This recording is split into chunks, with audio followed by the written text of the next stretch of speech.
জাতীয় অগ্রাধিকার ভিত্তিতে ইনশাল্লাহ এই সরকার যে কোনো মূল্যে তিস্তা ব্যারেজ মহাপরিকল্পনা বাস্তবায়ন করবে। অগ্রাধিকার ভিত্তিতে যে কোনো মূল্যে প্রতীক্ষিত তিস্তা ব্যারেজ মহাপরিকল্পনা বাস্তবায়ন করা হবে বলে জানিয়েছেন প্রধানমন্ত্রী তারেক রহমান। সোমবার জাতীয় সংসদে প্রস্তাবিত বাজেটের ওপর সাধারণ আলোচনায় নতুন করে এমন আশার বার্তা দিয়েছেন প্রধানমন্ত্রী। এ সময় পদ্মা ব্যারেজ নির্মাণের উদ্যোগের কথাও বলেন প্রধানমন্ত্রী। জানান, বর্ষায় অতিরিক্ত পানি সংরক্ষণ করে শুষ্ক মৌসুমে কৃষি ও মানুষের প্রয়োজনে সরবরাহ নিশ্চিত করা হবে। এর আগে রোববার জাতীয় সংসদে পানি সম্পদ মন্ত্রী শহীদউদ্দীন চৌধুরী অ্যানি জানান, চলতি অর্থবছর থেকেই শুরু হবে তিস্তা মহাপরিকল্পনা কাজের বাস্তবায়ন।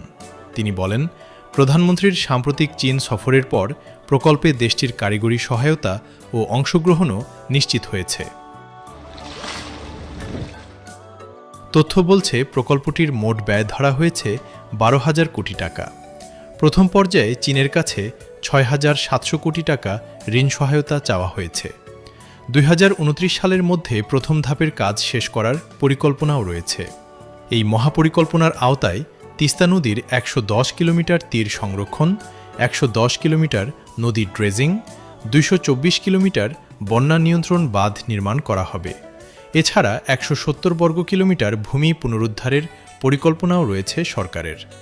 এর মাধ্যমে নিরসন হবে তিস্তা ও ধরলা অববাহিকার প্রায় 2 কোটি মানুষের পানির সংকট।